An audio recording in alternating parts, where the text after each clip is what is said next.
하나님, 우리가 예배합니다. 우리에게 이러한 시간을 허락해 주신 주님을 찬양합니다. 우리의 영광이 되어 주시고 영광 받아 주시옵소서. 우리 사랑하시는 예수님의 이름으로 기원하옵나이다. 아멘. 안녕하세요. 네, 안녕하세요. 우리 2024학년도 교육표를 같이 한번 읽어주시죠. 시작. 배움의 지경을 넓혀 세계를 섬기는 드림이. 춤추는 다윗처럼 시리즈, 잘생긴 AI 다윗을 보면서 진행하고 있는데요. 오늘은 다윗의 이야기지만 본문은 다른 데서 잡았습니다. 잠언 16장 18절 같이 한번 읽어주세요. 시작. 교만은 패망의 선봉이요 거만한 마음은 넘어짐의 앞잡이니라. 아멘. 제목을 한번 읽어주세요. 시작. 교만을 피하는 법. 다윗은 하나님께 많은 것들을 드리고 많은 것들을 보여주고 고난 가운데서도 믿음을 잃지 않은 훌륭한 왕이었습니다. 특별히 다윗이 왕이 되면서 언약궤를 다윗성으로 가져오는 것으로 다윗의 어떤 선함과 의로움, 그의 삶이 하나님과 함께 있다는 것은 절정에 이르게 되죠. 그쯤 되면 다윗이 되게 완벽한 왕으로서 여기서 딱 끝나면 좋을 텐데 다윗에게도 많은 오점이 있습니다. 여러분, 아이들이 보는 동화 보면 마지막 장면은 거의 그 이후로 영원하게 행복하게 살았더래요. 뭐 이런 내용으로 끝나지 않습니까? 근데 그거는 이제 거기서 끝났기 때문이죠, 사실. 로미오와 줄리엣이 정말 사랑했다면 얼마나 좋았을까? 여러분, 그런 생각 해보신 적 있으세요? 그때 죽지 않고 사랑했다면 책이 나오지 않았을 겁니다. 아마 치열하게 싸웠겠죠. 황승원 작가의 이제 소나기 같은 거 보면 정말 애달잖아요. 뭔가 만남이 이루어지지 않고 막 드라마들 보면 애다른데 사실은 만나서 결혼하고 지지고 볶고 살면은 이제 아름다운 모습이 나오기가 어렵죠. 다윗이 이렇게 해서 인생을 마무리했다면 성경은 좀 잔인한 책일 수 있을 것 같아요. 우리 삶에 대한 또 다른 메시지죠. 너희는 부족하다. 하나님이 너희 사랑하기는 너무 모자라다. 네, 조금 다윗은 우리가 기대한 것보다 좀 더 많이 죄를 지은 것 같아요. 하나님의 사람 치고는. 다윗이 죄를 저지르는 첫 번째는 이렇게 시작합니다. 사무엘하 11장 1절 같이 한번 읽어주세요. 시작. 그 해가 돌아와 왕들이 출전할 때가 되매 다윗이 요압과 그에게 있는 그의 부하들과 온 이스라엘 군대를 보내니 그들이 암몬 자손을 멸하고 라빠를 에워쌌고 다윗은 예루살렘에 그대로 있더라. 그 해가 돌아왔다는 건 봄이 되었다는 겁니다. 겨울엔 잘 전쟁 안 합니다. 여러분, 특별한 일 없으면 너무 추우니까요. 봄에 출전할 때가 됐어요. 많은 왕들이 약속된 전쟁을 하는 거죠. 선전포고도 하고 언제 싸우기로 하고 출전할 때가 됐는데 다윗은 원래 자기가 직접 나가서 싸우는 그런 왕이었거든요. 근데 이번에는 요압과 그에게 있는 그의 부하들과 온 이스라엘 군대는 보냈는데 누구는 안 갔어요? 다윗은 예루살렘에 그대로 있더라. 왜 항상 전쟁을 하던 다윗이 그대로 있었을까? 우리가 예상해 볼 수 있죠. 나이가 들었다든지 아니면 이제는 스스로 이렇게 노력을 하지 않아도 이제 부하들 보내도 될 정도로 충분히 자리를 잡았다고 생각했을지도 모릅니다.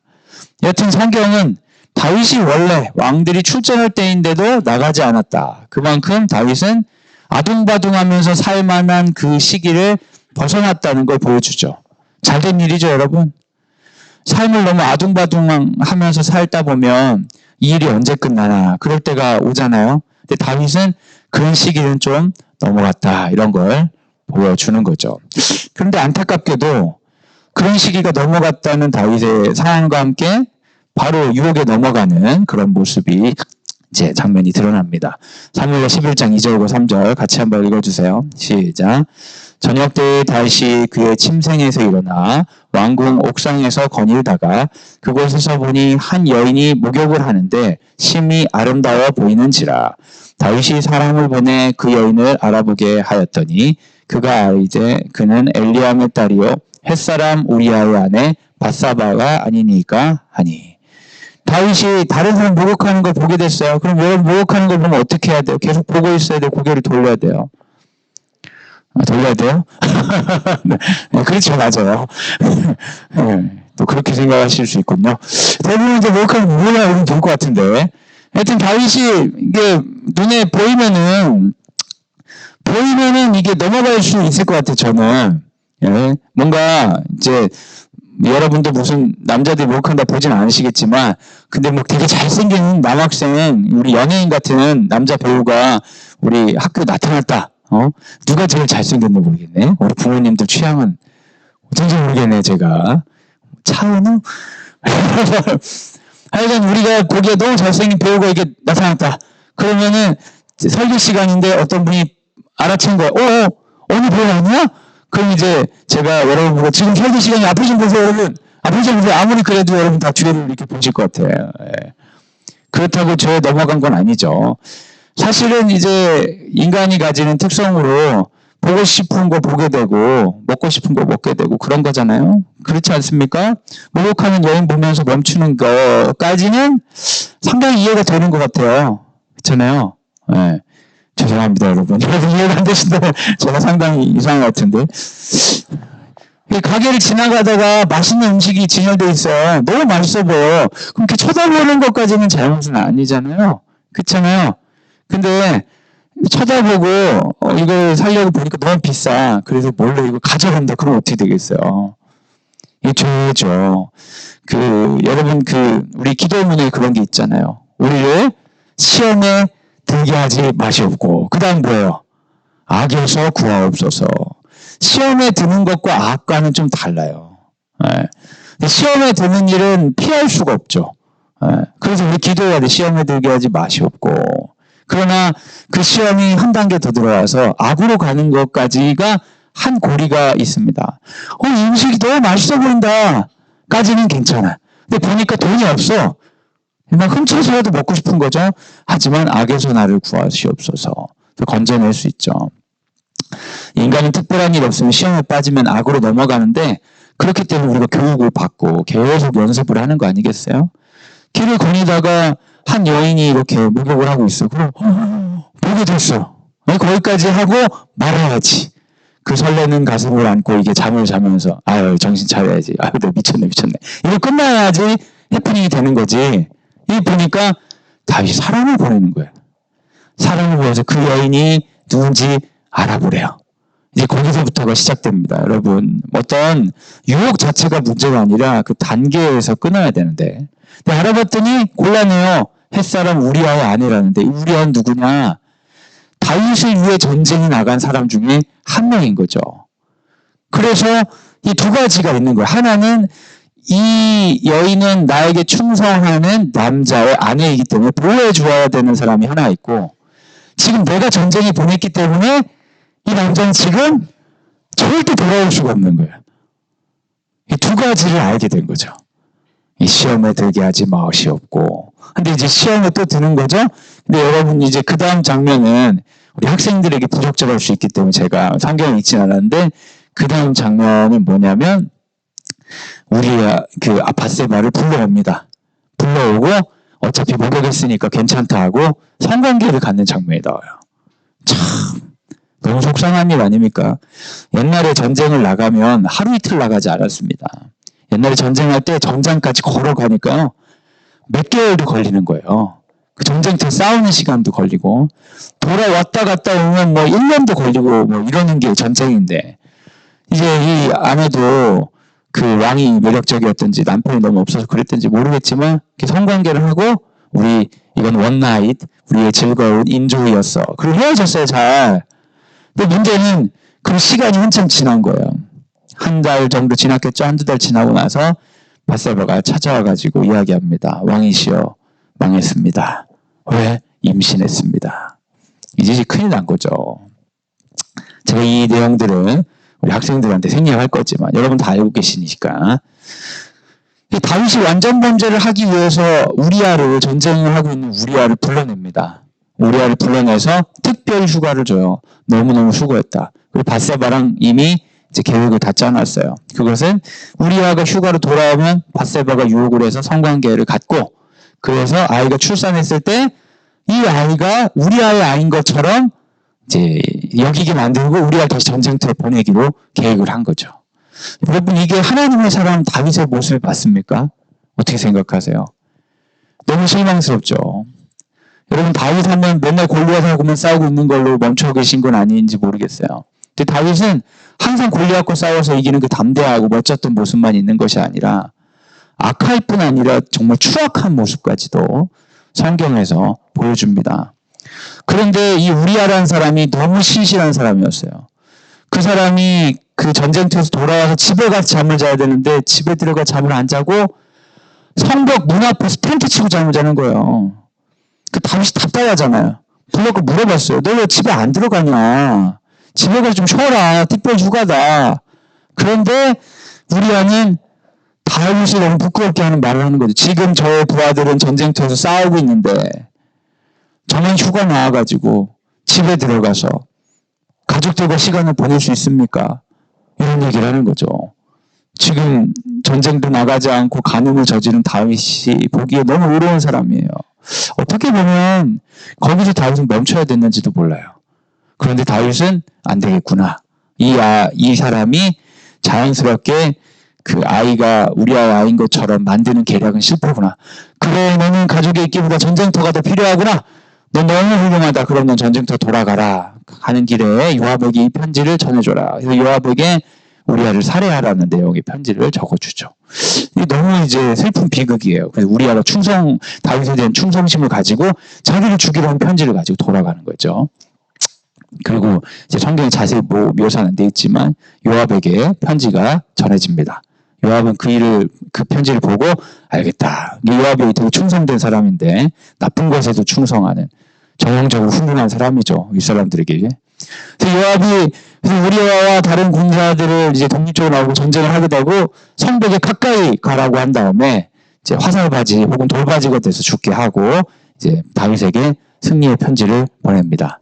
그런데 이 편지는 승리의 편지가 아니라 우리아의 죽음을 알리는 슬픔의 편지처럼 전해지는 거예요. 다윗 완전히 정치인 다 됐죠, 여러분? 네. 정치를 하다 보면 사람이 그렇게 되나 봐요. 그래서 다윗이 그 편지를 보면서 이제 밧세바에게 알리고, 밧세바랑 다 아는 거죠. 이미 죽이기로 다 했으니까. 밧세바는 연기한 죽음을, 이제 죽음에 대해서 연기한 슬픔을 이게 사람들에게 시연합니다. 너무 불쌍한 여인이 된 거예요. 왕에게 충성하기 위해서 남편을 잃은 사람. 그런데 다윗이 이 여인의 구원자가 되기로 자처합니다. 이 과부를 내가 왕비로 삼겠다. 여러분, 사람들이 보기에는 그것은 굉장히 의로운 행동이에요. 옛날에는 그 여성들이 가부장제 사회다 보니까 경제력이 없으니까 무조건 남편이 있어야 되는 거예요. 그런데 왕이 자기 부하의 그 부인을 아내로 삼아준다는 것은 삶을 책임져 준다는 거거든요. 이게 의로운 일로 포장할 수 있어요.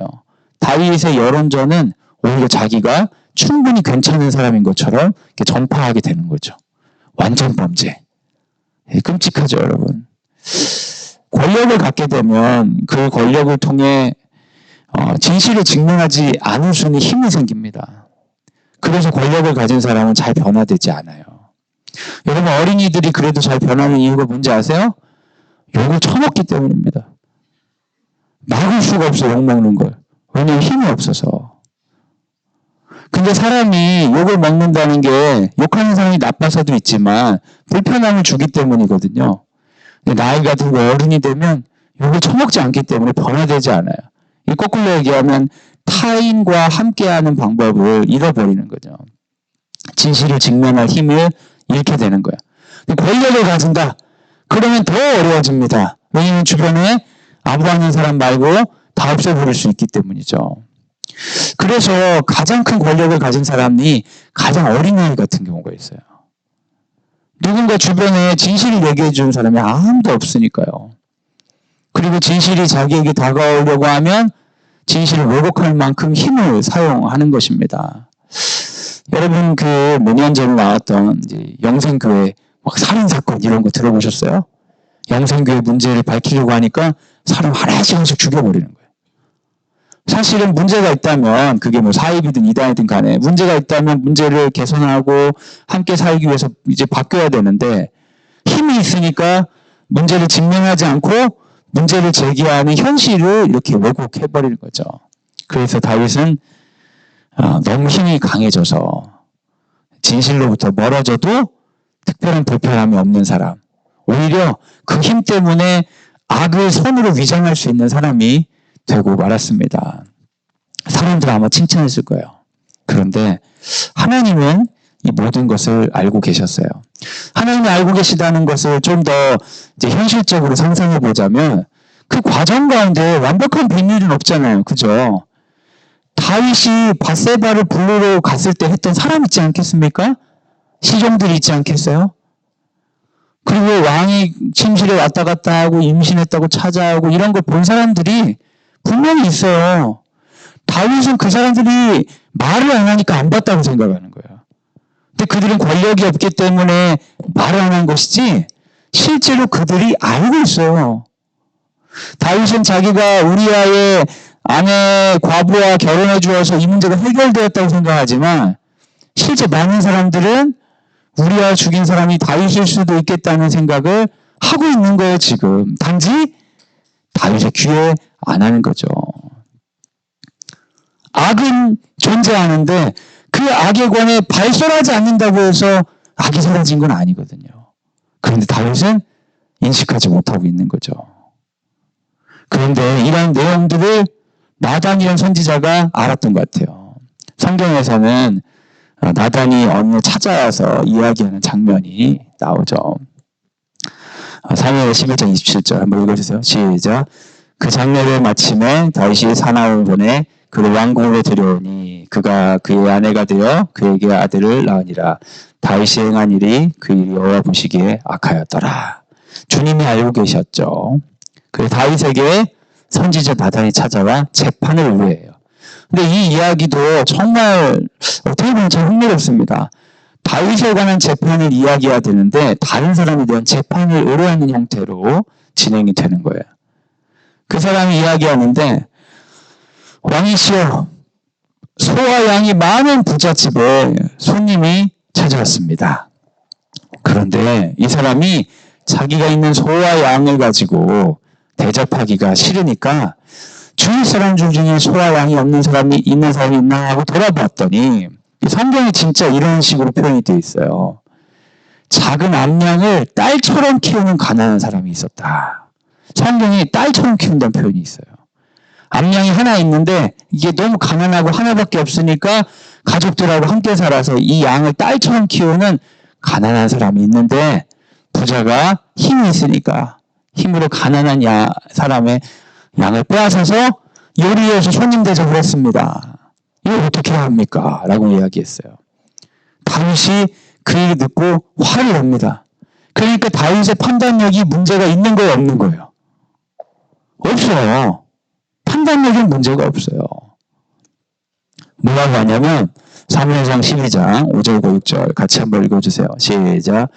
다윗이 그 사람으로 말미암아 노하여 나다에게 이르되 여호와의 살아계심을 두고 맹세하노니 이 일을 행한 그 사람은 마땅히 죽을 자라. 그가 불쌍히 여기지 아니하고 이런 일을 행하였으니 그 양새끼를 네 배나 갚아주어야 하리라 한지라. 그 사람을 죽이고 그 사람의 재산을 빼앗아 나누어줘야 된다라고 다윗이 판결문을 내립니다. 그런데 이것은 누구에 대한 판결입니까? 자기 자신에 대한 판결이죠. 그 사람의 이야기를 비유로 전해서 당신이 재판관이라면 당신은 어떻게 심판하겠어요? 라고 하니까 다윗이 그 사람은 죽이고 그 사람이 가진 걸 다 나눠줘야 된다 이렇게 얘기한 겁니다.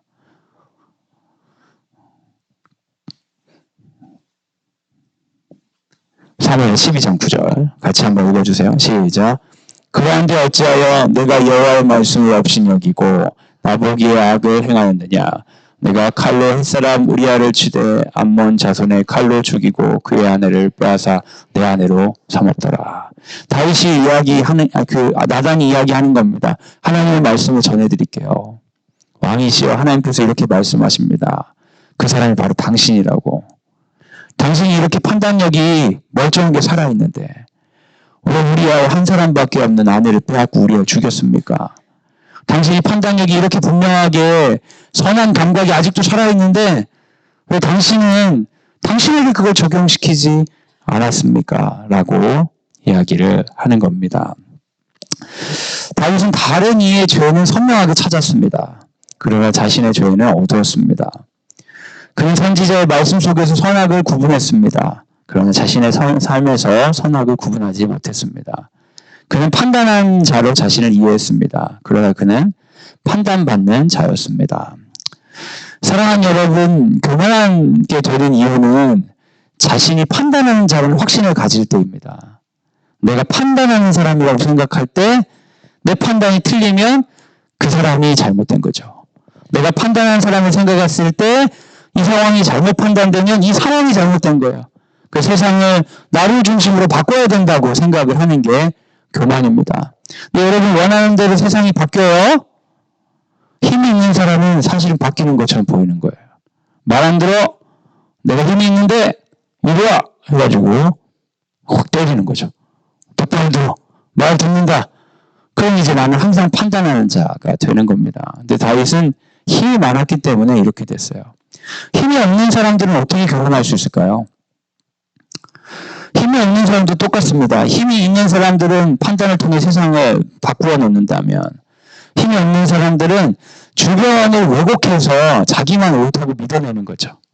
원래 이렇게 해야 되는데 지들이 힘 있다고 이렇게 하지, 그래서 니들은 나쁜 놈들이야.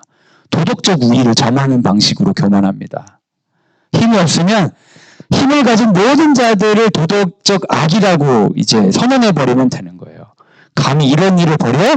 니네들 진짜 악하다. 니네는 아마 비리가 있을 거야. 니네 뒤에 니네끼리 뭔가 하고 있지? 나는 도덕적으로 선해. 힘이 없을 뿐이지. 어떤 방식으로도 인간은 교만할 수 있습니다. 그런데 교만의 특징은 판단하는 자로서 자기를 계속 세우는 거죠. 자신이 어떻게 판단받는지에 대한 감각이 둔해지는 것이에요. 예수님은 판단하는 사람을 판단받는 자로 바뀌어 놓으신 그런 이야기를 이제 요한복음에 기록하고 있는데요. 여러분 다 알고 계시는 건데, 강인한 여인이 현장에서 잡혀서 예수님께 끌려옵니다. 그런데 사람들은 묻는 거예요. 예수님, 이 여인을 어떻게 해야 합니까? 사람들은 판단하는 자로 여기 서 있어요. 누굴 판단합니까? 이 여인을 판단하고 이 여인에 대해 뭐라고 말하는지 예수를 판단하려고 해요. 우리는 때때로 그럴 때가 많이 있어요. 삶에 어떤 문제가 있을 때 하나님, 이거 어떻게 이해합니까? 하나님, 당신이 어떻게 이럴 수 있습니까? 하나님도 판단하고 내 삶에 어떤 문제를 판단하는 자로 그 자리에 하나님 앞에 설 때가 있어요. 어떻게 대답 좀 해보라고요? 그런데 예수님은 전혀 다른 대답을 하시는 거예요. 너희 중에 죄 없는 자가 돌로 치라. 예수님은 우리에게 판단하는 자로 서 있지 말고 너희가 어떤 판단을 받을 수 있을지 생각해봐라 라고 대답을 하시는 겁니다.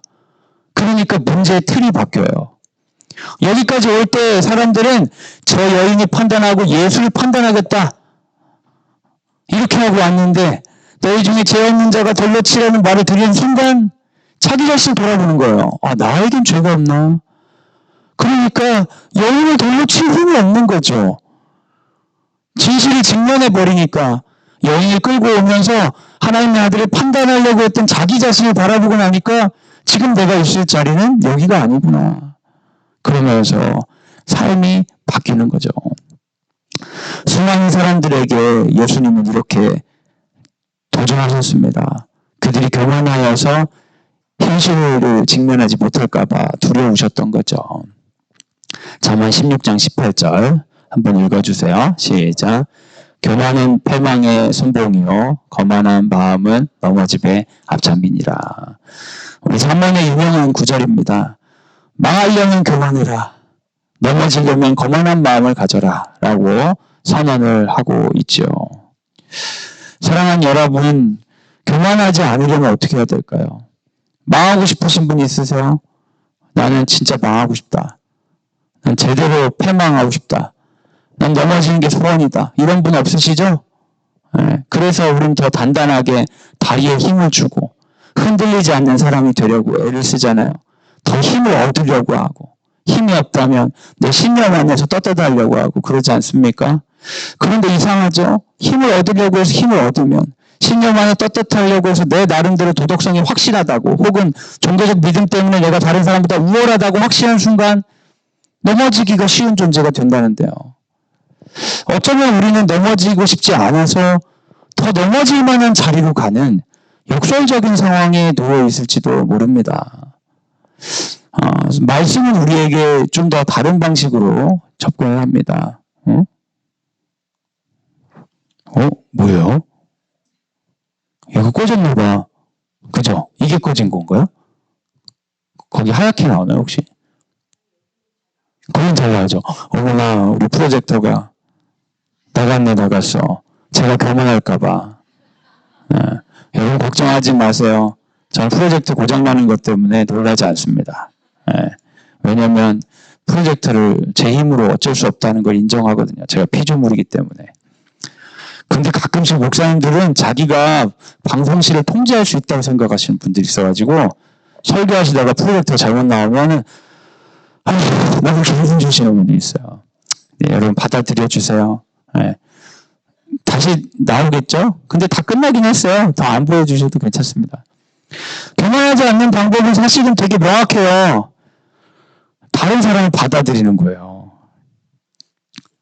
내가 판단하는 사람으로만 있는 게 아니라 그 사람도 날 판단할 수 있다는 것을 받아들이는 거예요. 잘 듣는 거죠. 내가 판단하는 게 무조건 잘못했다고 생각할 필요도 없어요. 나는 이렇게 판단되고 넌 그렇게 판단되는구나. 그러면서 현실을 받아들이는 거예요. 진짜 세계를 외면하지 않는 거죠. 그건 교만할 수가 없습니다. 진짜 현실 세계요.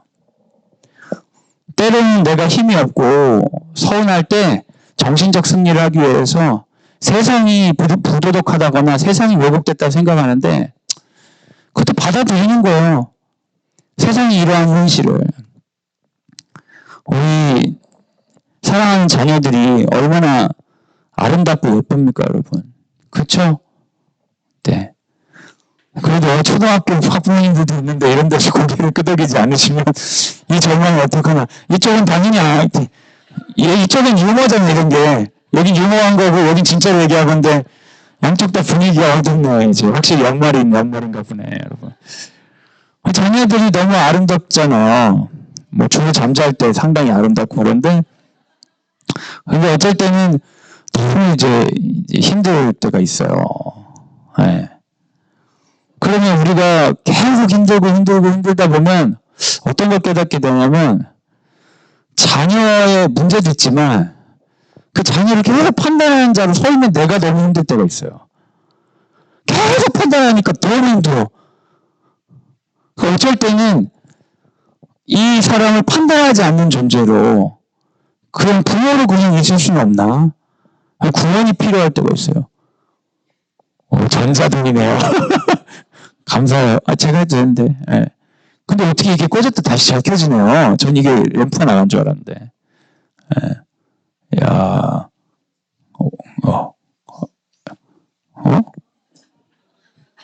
거기 또 나와요? 거기 나오는데 여기는 안 나오는 거야? 여기 나오는 거예요? 폴더에서 너무 신기하다. 어떻게 똑같은 일이 보는 수 있죠? 그러니까 안 켜셔도 될 것 같아요. 예, 괜찮습니다. 사랑하는 여러분, 우리가 계속 판단하는 자로 쓰고 날이 설 때 기도해야 됩니다. 하나님, 제가 완벽한 부모가 아닌 줄 아시지요. 하나님 음성이 필요합니다. 하나님 도와주옵소서. 그리고 그들의 판단도 들어보는 거죠. 그리고 진실을 바라보는 거예요. 때때로는 학교도 너무 마음에 안 들고 애들이 나아갈 세상도 너무 불안하고 그 가운데 정답이 확 있었으면 좋겠고 그 정답을 내가 소유하고 싶잖아요. 확신을 갖고 싶잖아요. 그런데 여러분 오히려 우리가 정말 진실을 받아들이면 어떨까요? 그 진실은 확실한 건 없다는 거. 우리가 그야말로 피조물이라는 거. 확실하지 않고 불안한 게 사실이라는 거를 받아들이는 거예요. 내가 불안하지 않게 해서 너무 확실하게 찾다 보면 내 다리가 굳고 머리가 굳어서 교만해져서 넘어지게 돼 있어요. 거꾸로 확실하지 않은 삶을 수용하면 어떨까요? 내일 당장 어떠한 일이 일어나도 그럴 수 있는 세상인 것을, 그게 진실인 것을 받아들이는 거죠. 그렇다면 어떻게 되냐면 내일, 오늘 있을 감사한 일들이 생겨요. 왜냐하면 항상 감사해야 되는 건 아니니까. 그런데 내가 교만하지 않고 견고하게 서 있어야 된다고 믿어내는 순간, 그때 흔들리는 모든 것들이 나에게 감사할 것이 아니라 제 괴로움이 되는 것입니다. 이것도 해볼까요? 또 한번?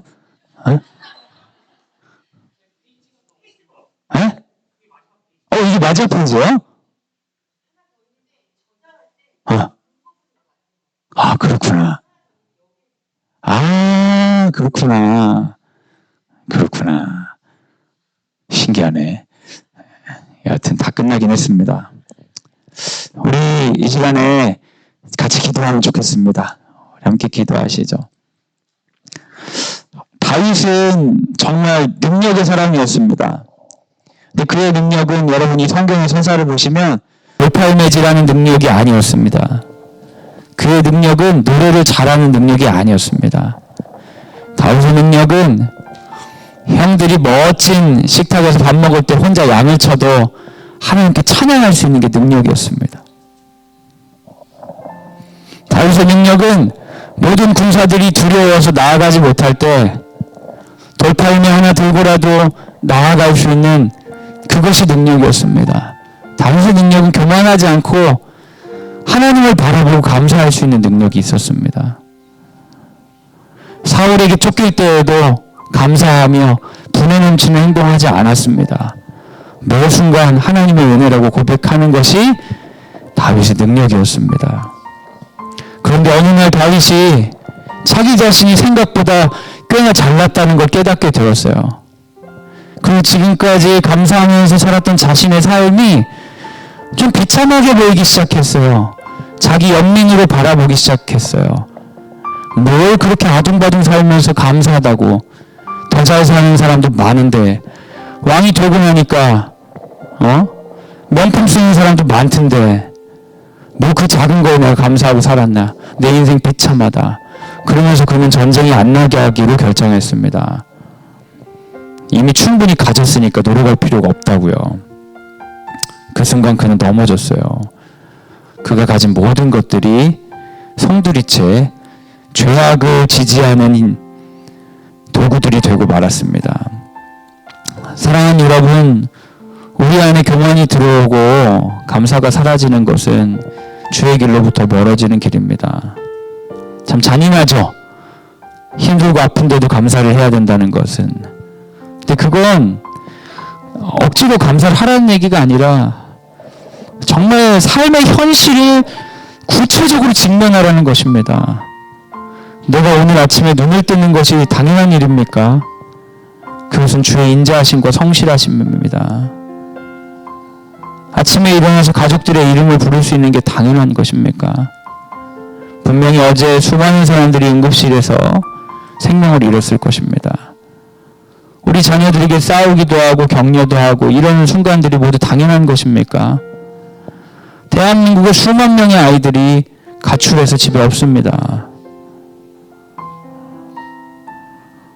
삶의 진실 가운데 감사를 찾자는 거지 거짓말을 하자는 것이 아닙니다.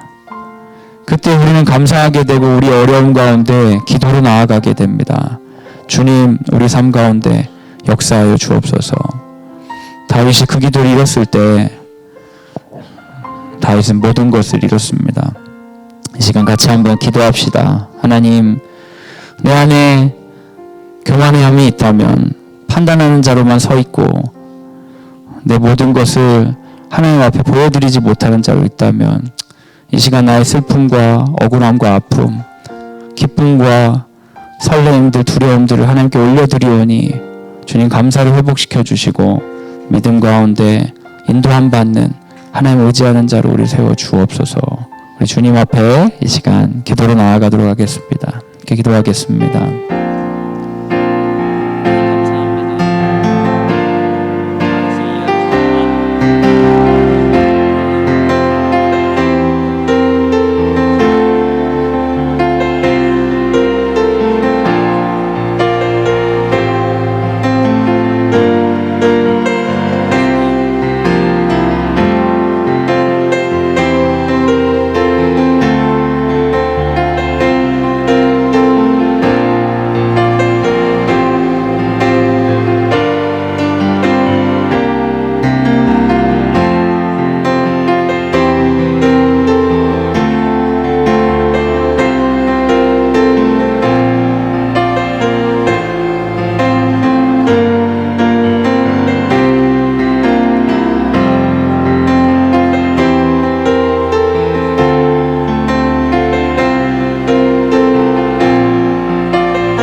있는 우리의 사랑하는 아들, 사랑하는 딸을 위해 이 시간 함께 기도하기 원합니다. 사랑하는 아들, 딸이 세상을 배워가는 중에 있습니다.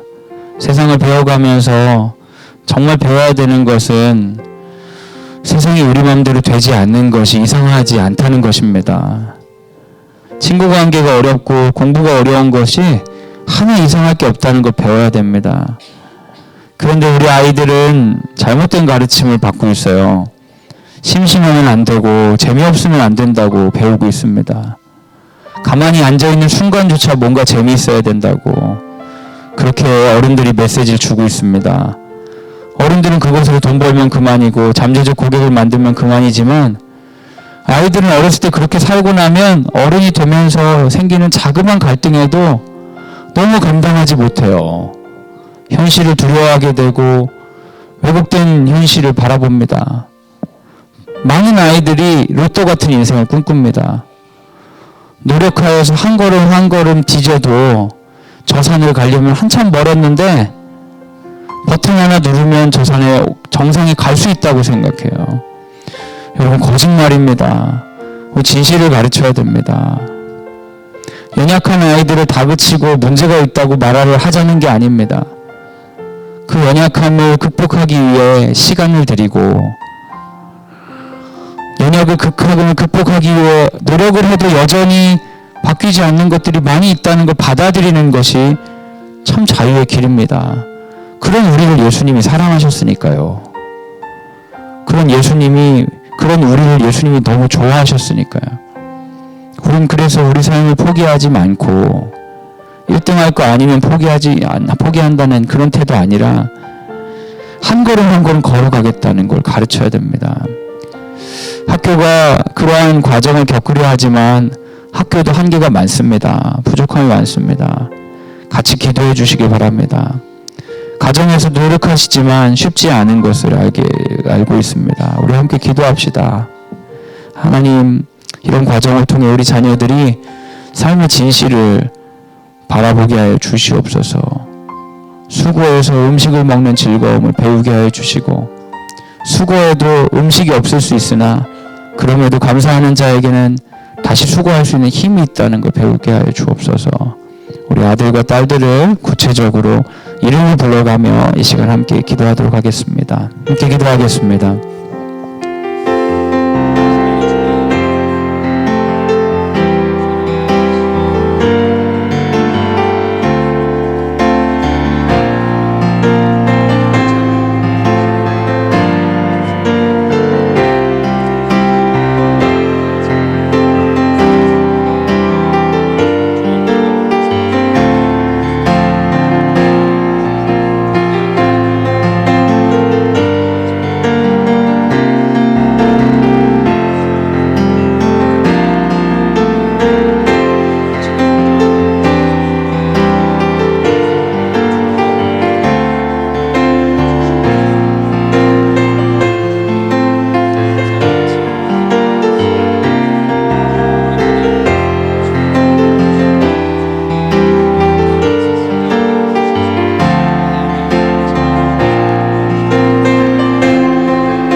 여러분 이 시간 우리 학교의 교직원들을 위해서 기도해 주시길 부탁드립니다. 우리 선생님들에 대한 기대가 높으시죠. 저도 마찬가지입니다. 저도 교사이면서 동시에 학부모이기 때문에 막 기대가 높습니다. 근데 선생님들도 자기 자신에 대한 기대가 높은 편이더라고요. 믿음으로 이 자리에 왔기 때문에. 그런데 그 기대 때문에 우리가 우리 자신을 더 미워하면 그 기대는 사실 교만과 거짓이신 것 같아요. 그 현실 가운데 좋은 길을 찾을 수 있는 용기가 필요합니다. 우리 선생님들도 자기가 있는 길을 걷고 계신 분들이기 때문에 우리가 함께 격려하기 원합니다. 좋은 점이 있을 때 격려하고 부족한 부분이 있을 때 견제하고 그러면서 그분이 좋은 길로 나아갈 수 있도록 우리가 함께 하길 원합니다. 하나님 우리 선생님을 사용하여 주옵소서. 그분이 가진 역량보다 그분이 하나님을 의지하는 것으로 인하여 더 사용하여 주시옵소서.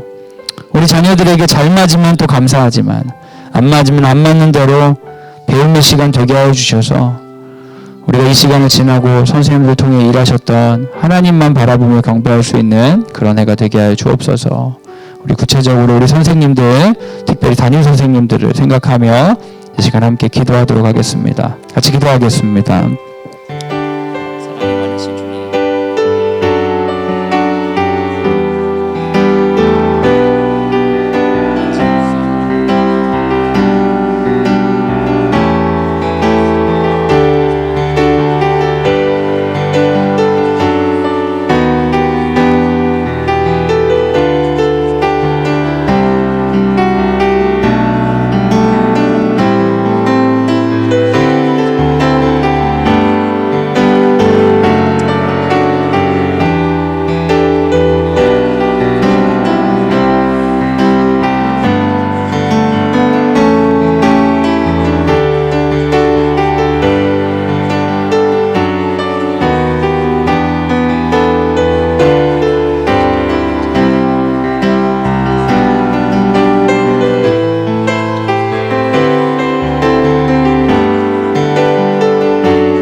마지막으로 한 가지 기도 제목을 부탁드리겠습니다. 우리 교장 선생님과 교감 선생님, 우리 행정실장님과 처장님을 비롯한 직원들을 위해 기도해 주시고, 다음 우리 기독 학부모 운동을 위해 기도해 주시길 바랍니다.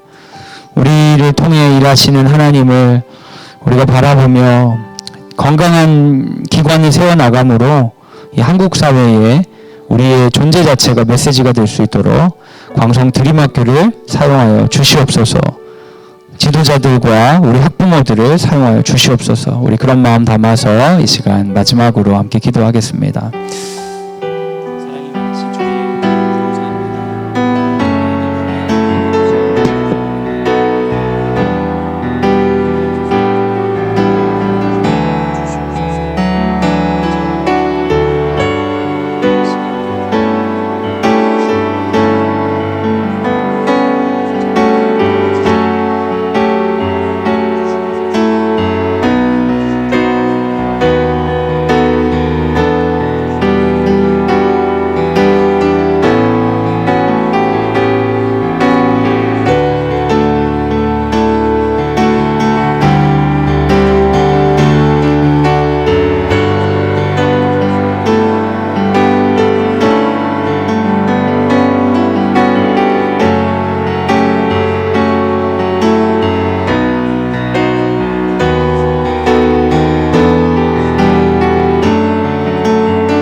이 시간 제가 마무리하는 기도를 하고 우리 축도로 오늘의 모임을 마치도록 하겠습니다.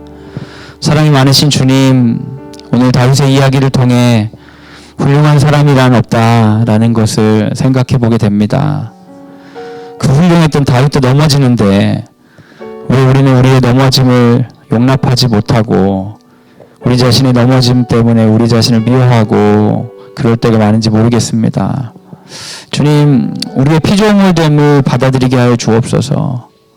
우리의 연약함을 인정하게 하여 주옵소서. 그럼에도 불구하고 여전히 사랑하시는 예수님 바라보면서 담대하게 세상을 향해 용기 있게 나아가게 하여 주옵소서. 앞으로 5년 후 10년 후 먼 미래 어떻게 될지를 걱정하며 오늘을 지옥같이 살아간 어리석음을 버리게 하여 주시고 내일까지 삶을 허락해 주신다 하더라도 오늘 감사하며 주의 사람으로 살아갈 수 있는 용기를 허락하여 주옵소서. 우리 사랑하는 자녀들을 학교에 보내고 기도합니다. 학교에서 돌아왔을 때 우리가 자녀들에게 할 수 있는 것들을 하게 하여 주시고 부모로서 할 수 있는 시간 허락된 것들 가운데 가장 좋은 것들 나누게 하여 주옵소서.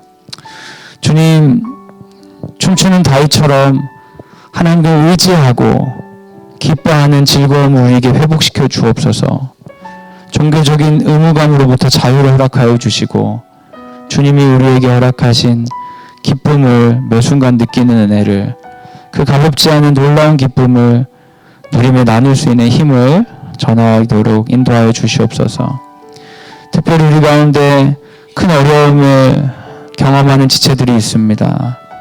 질병의 문제로, 본인의 문제로, 자녀의 문제로 마음이 무겁고 시험에 있는 지체들이 있습니다. 주님, 우리 가운데 기쁨을 회복시켜 주시옵소서. 삶의 환경은 달라지지 않지만 그 오늘을 사랑하시는 예수님으로 인하여 오늘을 긍정하고 할 수 있는 것들을 하는 용기를 부어 주옵소서. 이제는 예수 그리스도의 은혜와 하나님의 사랑과 성령의 교통하심이 하나님이 기뻐하시는 방향을 향해 나아가겠습니다. 교만을 피하겠습니다. 다짐하는 사랑하는 광성드림학교 모든 식구들 위해 지금부터 영원까지 함께 하시기를 간절히 축원하옵나이다. 아멘. 하나님께 영광의 박수를 올려드리겠습니다. 이번 주 중에 이제 그 대학 수학 능력 시험이라는 게 있어요, 여러분. 들어는 보셨습니까? 대학 수학 능력 시험. 우리 고3 학생들 이제 시험 보는데 우리 학부모님들 그날 우리 학교의 고3들을 꼭 기도해 주시기를 부탁드리겠습니다. 기도해 주실 거죠? 네. 그리고 오늘 그 저녁 7시에 광성드림 부흥회가 있습니다.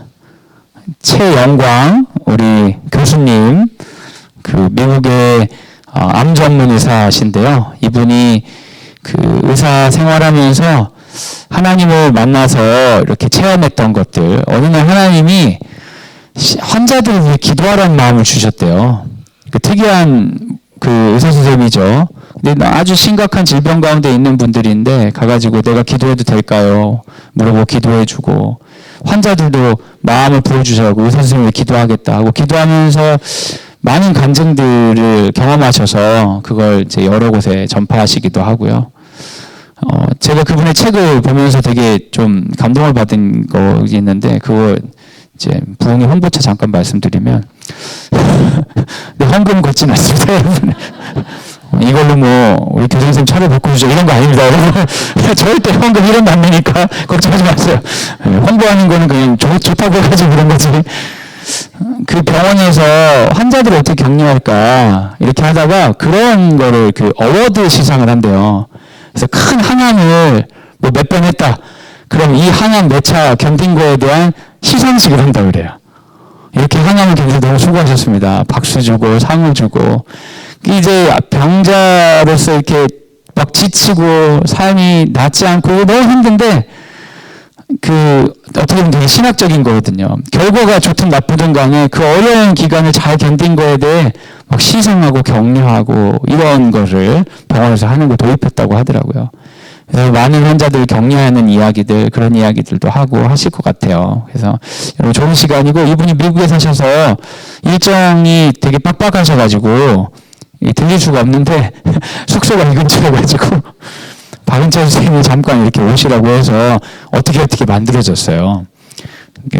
거의 뭐 돈은 들이지 않고 저희도 그냥 하라고 약간 그렇게 하는데 좋은 기회가 될 것 같습니다. 학생들은 1시간 전에 신청하는 학생들 만나서 이제 진로 특강처럼 대화를 하는 시간을 이렇게 가질 것 같아요. 그런 시간 갖고 우리는 부흥회로 가는데 가능한 분들 많이 오셔서 좋은 시간 되시면 좋겠습니다. 감사합니다. 다음 주에 뵙겠습니다.